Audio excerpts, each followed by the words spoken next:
The golden age will be forgotten. Violence, crime, and death will reign. The hierarchy will be destroyed, all values will be reversed. We will no longer celebrate rites, we will no longer present offerings to the deities. The royal palace will be pillaged, the mummy of Pharaoh desecrated, the laws will be trampled upon, and secrets betrayed.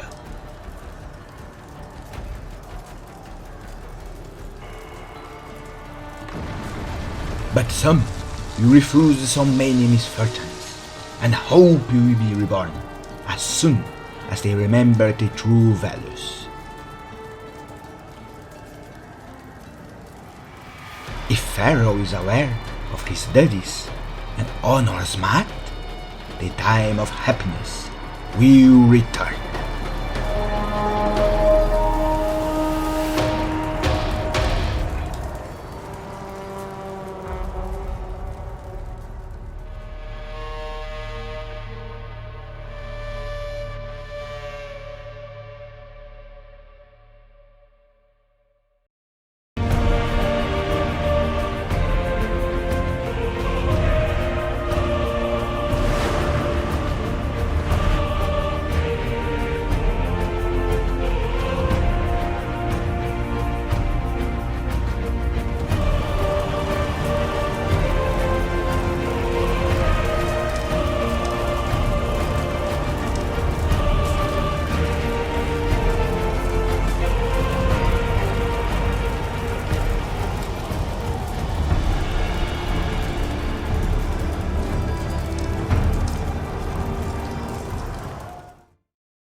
After the end of the 6th dynasty, Egypt entered a period of absolute chaos. Nothing is known about the kings of this time, except their names, and a curious quote from Manetho, which states that the 7th dynasty had 16 kings, but each one ruled one day each. Probably this is an exaggeration, but it shows us how unstable power was at the time. With the central government completely in ruins, Egypt will be ruled by nomarchs, often in conflict with each other. The most famous among them was Anktifi, a man who ruled many nomes in Upper Egypt, and who have wrote in his tomb, "I am the beginning and the end of humanity. No one like me existed before and will exist after. I have surpassed the deeds of my predecessors, and future generations will not be able to match any of my deeds in millions of years." We can see that the figure of the nomarch had completely replaced the one of the king, and some historians have even assumed that Anktifi desired to create his own dynasty.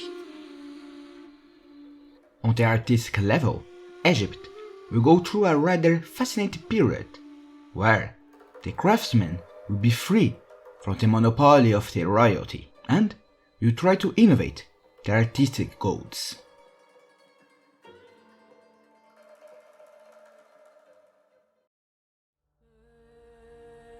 Another aspect that suffered a lot during this period was agriculture.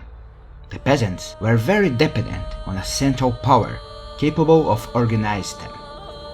And if a region had a bad harvest, it could receive help from others and from the royal granaries. Alas, from now on, each province had to be independent, and this brought many famines. Once again, the tomb of Anktifi tells us that all Upper Egypt was dying of hunger, and the people had begun to eat their children. But I did not allow them to die hungry in my nome. The whole country had become like cicadas going north and south, but I did not force anyone to go from this nome to another. I am the hero we thought we call. Even if Ankhtifi described to us an apocalyptic situation, he is probably exaggerating to better exalt his own actions. In times of crisis, there are always those who find ways to enrich themselves.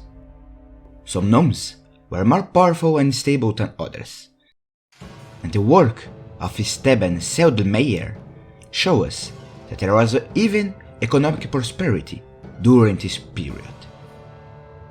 After the mysterious 7th and 8th dynasty, who together reigned for approximately 20 years, although the dates of this period are subject of many debates, a new power rised to try to unify the kingdom once again. Keti I, a nomarch from the city of Nem-Nezu in Upper Egypt, unified numerous provinces in the north and created the 9th dynasty. But, despite his ambition, history will not keep a good memory of him. All that remains of his reign is a sentence from Manetho, telling us that he was a tyrant and was killed by crocodiles. This dynasty will be replaced by another northern one. The circumstances that mark the rise of the 10th dynasty are unknown, but it is likely that he had strong ties to the latter, as many kings adopted the same name as Keti. Meanwhile, to the south, an almost forgotten village during the ancient kingdom gained a lot of influence and power, becoming one of the most important cities in Egyptian history. Wazet. Its ruler, the nomarch Mentuhotep, also created a dynasty. And with two dynasties both claiming to be the rightful one, Egypt entered a period of civil war, which lasted more than a century. However, this doesn't mean that for a century Egypt knew a period of total war where battles were fought every day. Each side knew that their situation was very unstable, and one lost battle could end everything. So they did its best to stabilize its spheres of influence, control their nomarchs, sabotage the enemy, and wait for the other side to make a mistake. One might think that the first intermediate period was a time of intellectual decadence, but this was not the case. Faced with the collapse of a certain values, the Egyptians had to resist their place in the universe.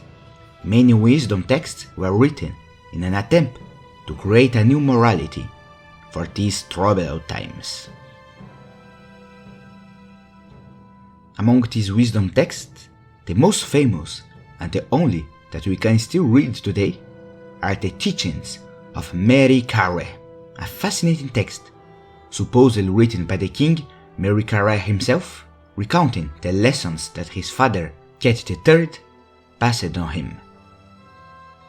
The text is filled with a great lucidity never seen before. The king admits that he made mistakes and encourages his son to realize that even the royal figure is flawed. We are far from the idealism of the old kingdom.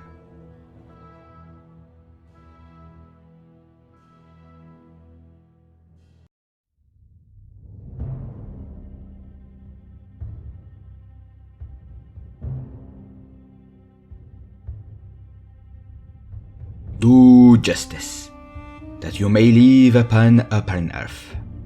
Calm the weeper, do not oppress the widow, do not oust a man from his father's property.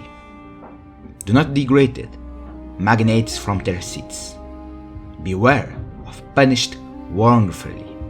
Do not kill, for it will not profit you, but punish with beatings and with imprisonments.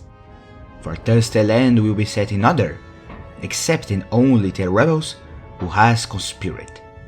For God knows those who are disaffected, and God will smite down his evil doing with blood.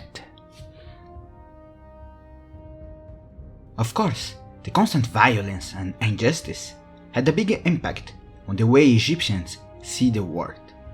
And we can see this in a new literary style known as the Pessimist Poetry.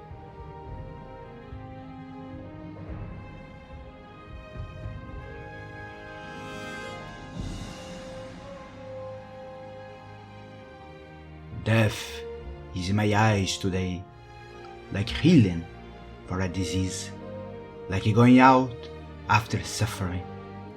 Death is in my eyes today, like the scent of myrrh, like sitting under a canopy on a breezy day.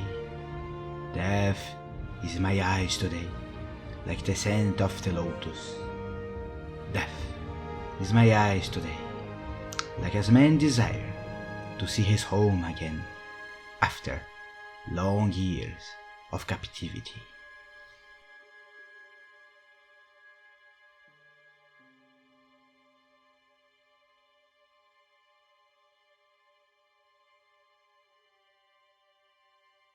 Dark times had fallen over Egypt, and many must have lost all hope, because how could a broken and starving kingdom regain the glory and power of the past?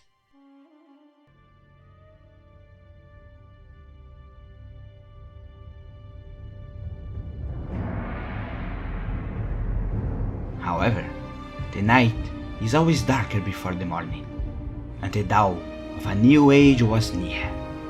The sun and Egypt would soon be reborn.